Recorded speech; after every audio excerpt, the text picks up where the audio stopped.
ज्ञान की पहली दीक्षा दी गई थी। उस जगह को कांति सरोवर कहते हैं। कांति सरोवर यानी कृपा की झील। It was named as the Lake of Grace. उसे कृपा की झील नाम दिया गया था क्योंकि इस झील के किनारे पर पहला योग कार्यक्रम हुआ था। 12 से 15 हजार साल पहले जब आदि योगी हिमालय के ऊपरी क्षेत्रों में दिखाई दिए, हजारों लोग वहां इकट्ठा हो गए क्योंकि उनका व्यक्तित्व ही कुछ ऐसा था कि लोग आकर्षित होने लगे और लोग वहीं बैठ गए। पर वो कुछ नहीं बोले। उन्होंने आंखें बंद की और वहीं बैठ गए। लोग इंतजार करते रहे। वो बस ऐसे ही महीनों तक वहीं बैठे रहे बिना हिले। लोगों को समझ आया कि अगर कोई इस तरह बैठा है तो वो जरूर अपने शरीर और भौतिक प्रकृति के परे होगा, नहीं तो वैसे नहीं बैठ सकता। सिर्फ 7 लोगों को ये बात समझ में आई और वो वहीं बैठ गए। भारत में इन 7 लोगों को आज सप्त ऋषि या 7 दिव्य ऋषियों के रूप में जाना जाता है। उन्होंने उन्हें कुछ शुरुआती साधनाएं दी और कहा, आप तैयारी करें, फिर देखते हैं। एक दिन जब शिव का ध्यान उन पर पड़ा तब उन्होंने देखा कि ये चमकते हुए पात्रों की तरह हो गए हैं। जो आत्मज्ञानी है, जब वो ऐसे चमकते हुए प्राणी देखता है तो वो चुप नहीं रह सकता। शिव ने देखा ये लोग वाकई तैयार हैं और तब वो कांति सरोवर के तट पर बैठ गए और उन्होंने योग विज्ञान की व्याख्या करनी शुरू कर दी। इस विज्ञान और इस ज्ञान को आत्मसात करने के लिए और इसे अपने मानवीय रूप का एक हिस्सा बना लेने के लिए वो लंबे समय के लिए हाइबरनेशन या सुषुप्तावस्था में चले गए। उनमें से सबसे प्रमुख ऋषि जो हमारे लिए सबसे ज्यादा महत्वपूर्ण हैं, जिन्होंने दक्षिण की यात्रा करना चुना, उन्हें अगस्त्य मुनि के नाम से जाना जाता है। उन्होंने जमीन के नीचे मौजूद एक स्थान में जाकर अपनी साधना करनी शुरू कर दी। किंवदंतियों का कहना है कि वो हजारों वर्षों तक उस जगह में हाइबरनेशन की स्थिति में रहे और फिर जब वो उससे बाहर आए तो उन्होंने उस ज्ञान को पूरी तरह से अपने और अपने सिस्टम का एक हिस्सा बना लिया था। तार्किक या बुद्धि के स्तर पर नहीं, बल्कि अपने खुद के मानव तंत्र में गूंजने वाली एक प्रक्रिया के रूप में। फिर उन्होंने दक्षिण जाने के अपने मिशन को पूरा करने का फैसला किया और वो 7 ऋषियों में सबसे प्रमुख बन गए क्योंकि उन्होंने भारतीय उपमहाद्वीप के दक्षिणी हिस्से में जबरदस्त जोश के साथ योग विज्ञान को फैलाया।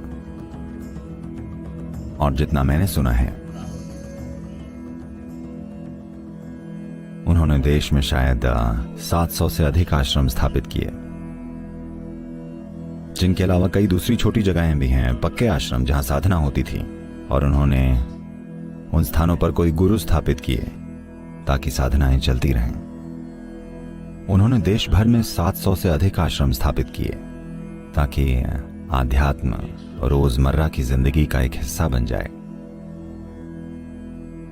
उनकी समझ की जो गहराई थी और जिस तरीके से उन्होंने अपना काम किया, जिस ऊर्जा और बुद्धिमानी के साथ उन्होंने चीजें संभाली, ये कई मायनों में बड़ा महामानवीय है। कई मायनों में अगस्त्य ऐसे हैं कि आप उन्हें करीब करीब दक्षिण भारतीय रहस्यवाद का जनक कह सकते हैं। अगस्त्य के माध्यम से दक्षिण भारत में योग का एक विशेष रूप सामने आया। लोग कहते हैं कि वो 4000 वर्ष तक जीवित रहे। हमें नहीं पता कि वो 4000 वर्ष जीवित रहे या नहीं, पर निश्चित रूप से वो सामान्य मनुष्यों की तुलना में बहुत ज्यादा समय तक जीवित रहे। अगर आप उनके जीवन में उनके द्वारा किए गए कामों की मात्रा देखें तो ऐसा नहीं लगता कि वो 100 वर्षों में मर गए होंगे। कम से कम वो 400 साल जीवित रहे होंगे, क्योंकि उन्होंने इतने सारे काम किए हैं जिन्हें एक छोटी समय सीमा में करना संभव नहीं है। आज हम जेट विमान से और गाड़ी चलाकर यहां वहां जाते हैं।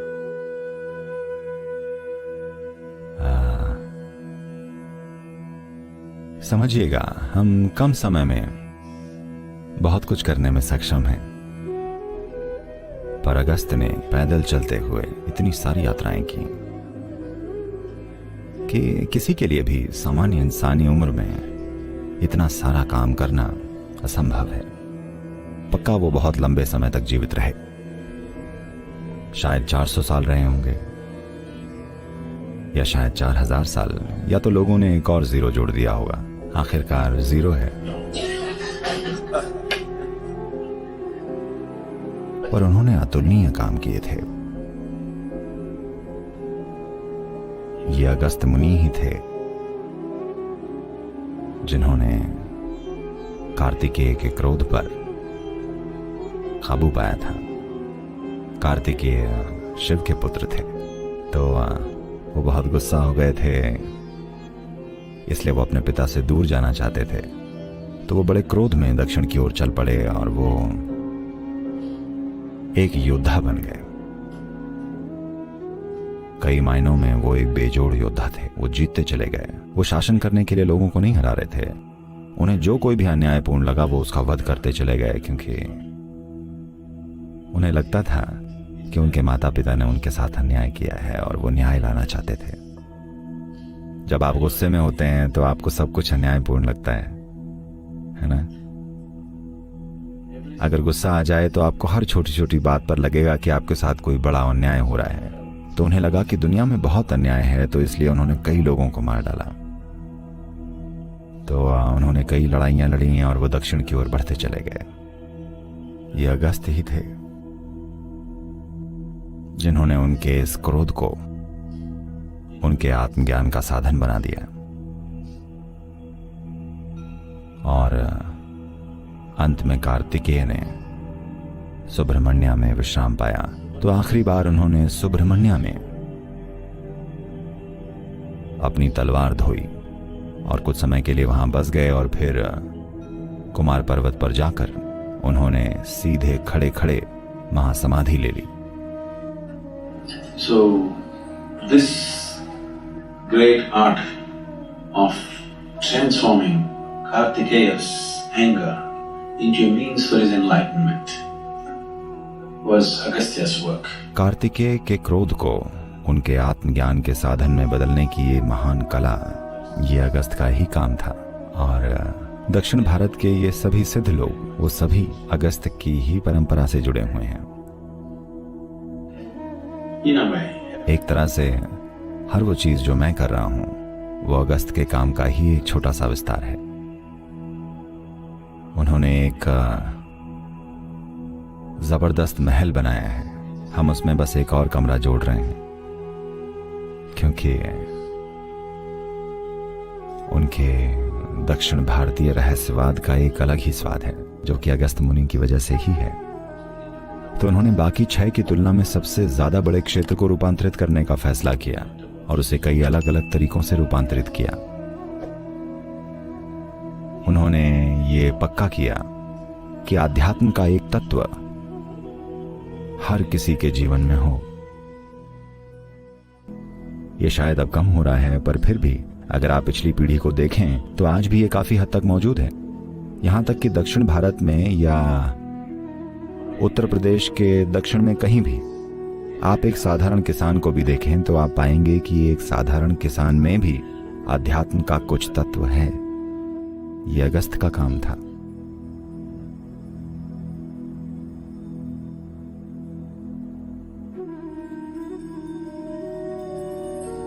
This is an area where Agastya Muni walked. Probably he even visited this temple, either himself. ये एक ऐसी जगह है जहां अगस्त मुनि चले थे। शायद वो इस मंदिर में भी गए थे, या तो वो खुद या शायद उनके लोगों में से कोई एक, क्योंकि इस लिंग की प्रकृति अगस्त के काम करने के तरीके से मिलती जुलती है। तो या तो वो खुद या उनके जैसे किसी व्यक्ति ने या उनके सिलसिले के किसी व्यक्ति ने इस लिंग की प्राण प्रतिष्ठा की है। ये शुद्ध क्रिया है, यानी 100% ऊर्जा का काम, और कुछ भी नहीं। ना कोई मंत्र, ना कोई तंत्र, कुछ भी नहीं। ये 100% ऊर्जा का काम है। मैं भी ऐसा ही हूँ। बस यही एक चीज है जो मैं जानता हूँ, मैं सिर्फ ऊर्जा के आधार पर जीवन को एक आयाम से दूसरे आयाम में रूपांतरित कर सकता हूँ। मैं कोई जप नहीं जानता, मैं कोई अनुष्ठान नहीं जानता, मैं कुछ भी नहीं जानता। बिना किसी अनुष्ठान के समझिए कि ऊर्जा को एक आयाम से दूसरे आयाम में बदलना। आपको पता है गुप्तकाशी का क्या मतलब है? गुप्त यानी छुपा हुआ। काशी यानी आप वाराणसी जानते हैं? आपने वाराणसी के बारे में सुना? काशी सभी पवित्र नगरियों में सबसे पवित्र है और शिक्षा के सबसे प्राचीन नगरों में से एक है। ये एक ऐसा स्थान था जहां एक समय में हजारों आत्मज्ञानी रहते थे। आप जिस भी गली में जाएं, आपको एक प्रबुद्ध व्यक्ति मिल जाता था। तो काशी यानी सबसे पवित्र, तो वो मुख्य काशी है। और केदार के ठीक बाद है गुप्त काशी यानी छुपी हुई काशी। इसके बारे में किसी को पता नहीं चलना चाहिए।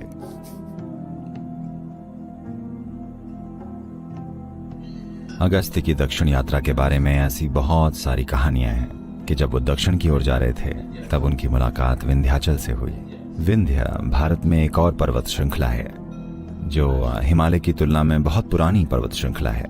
हिमालय भूगर्भीय या जियोलॉजिकल रूप से बहुत ही युवा पर्वत है, तो विंध्याचल और ज्यादा पुराना पर्वत है।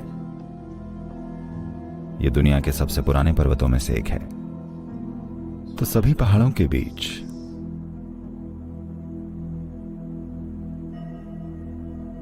हिमालय को पहाड़ों का राजा चुना गया था।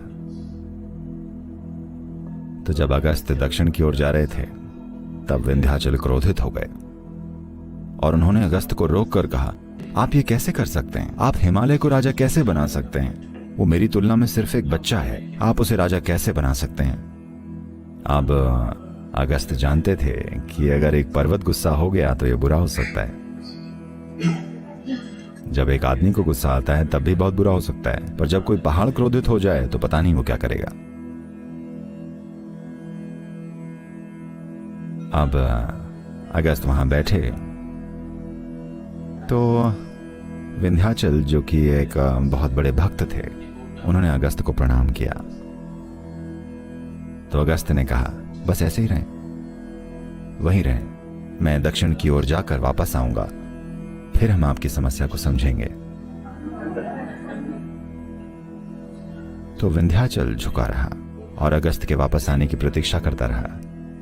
अगस्त्य कभी वापस नहीं आए। अगली बार जब वो उत्तर गए तो वो दूसरे रास्ते से गए, जगन्नाथपुरी के रास्ते से, सिर्फ विंध्याचल से बचने के लिए, ताकि वो वश में रहे और ज्वालामुखी बनकर फट ना जाए।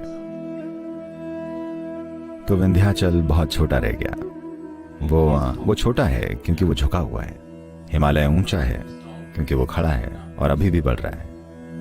कहीं भी दक्कन के पठार में अगर आप यात्रा करें तो लगभग हर जगह आप गांव में देखेंगे कोई कहेगा, ये वो गुफा है जहां अगस्त्य ने ध्यान किया था, ये वो स्थान है जहां अगस्त्य ने ऐसा किया था।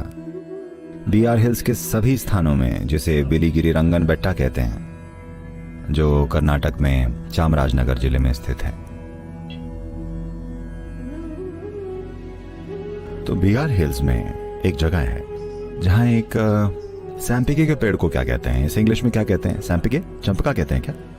ठीक है, ये एक बड़ा खुशबूदार फूल होता है। ये एक पेड़ लोग कहते हैं अगस्त्य मुनि ने लगाया था।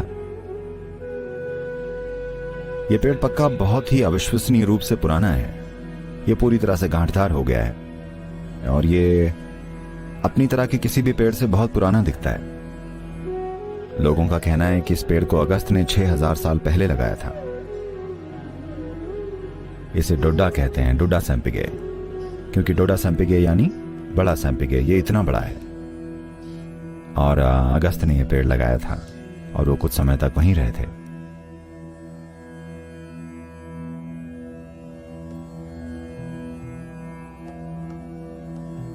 कावेरी नदी में एक बीच का बिंदु है, तो उन्होंने बिल्कुल सटीक मध्य बिंदु की पहचान की और अगस्त्य मुनि ने एक लिंग की प्राण प्रतिष्ठा की, जो कि मूल रूप से उन दिनों के किसी पारंपरिक मिश्रण और रेत से बना है।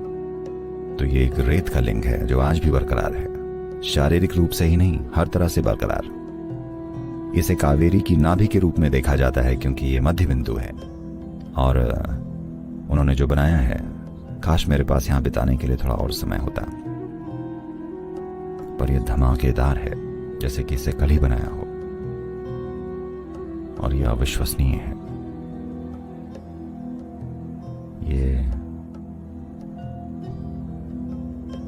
ये हमारा वंश है। ऐसा माना जाता है कि अगस्त्य मुनि ने इस लिंग के पास अपना सूक्ष्म शरीर छोड़ा था और अपने मानसिक शरीर या मनोमय कोश को कहाँ मदुरै या विरुद्धनगर के पास कहीं एक जगह है जहां उन्होंने अपना बौद्धिक या मानसिक शरीर छोड़ा था। पर उन्होंने कार्तिकेय की मदद ली और अपने भौतिक शरीर को कैलाश ले गए जहां शिव मौजूद थे और उसे वहां छोड़ दिया। ये अंत समय में चीजों को करने का एक शानदार तरीका है।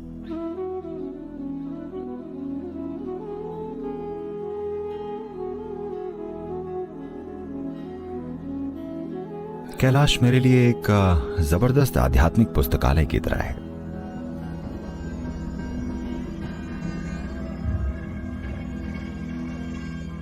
लोग कहते हैं ये शिव का निवास था, ये शिव का निवास है।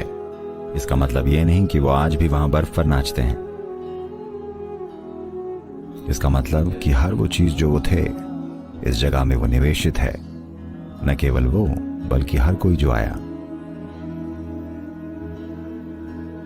मेरे लिए सबसे महत्वपूर्ण बात यह कि अगस्त्य मुनि ने, हमें पता है, कैलाश में अपनी ऊर्जा का निवेश किया था। तो अगस्त्य ने कैलाश के दक्षिणी हिस्से में अपना सब कुछ निवेश कर दिया। यह अविश्वसनीय है। अविश्वसनीय यानी बिल्कुल अविश्वसनीय। प्राकृतिक सौंदर्य की दृष्टि से तो इसके लिए शब्द ही नहीं है,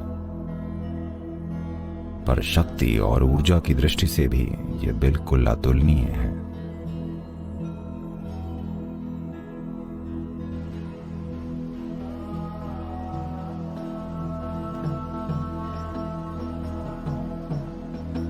तो अगस्त्य दक्षिणी रहस्यवाद का स्रोत है।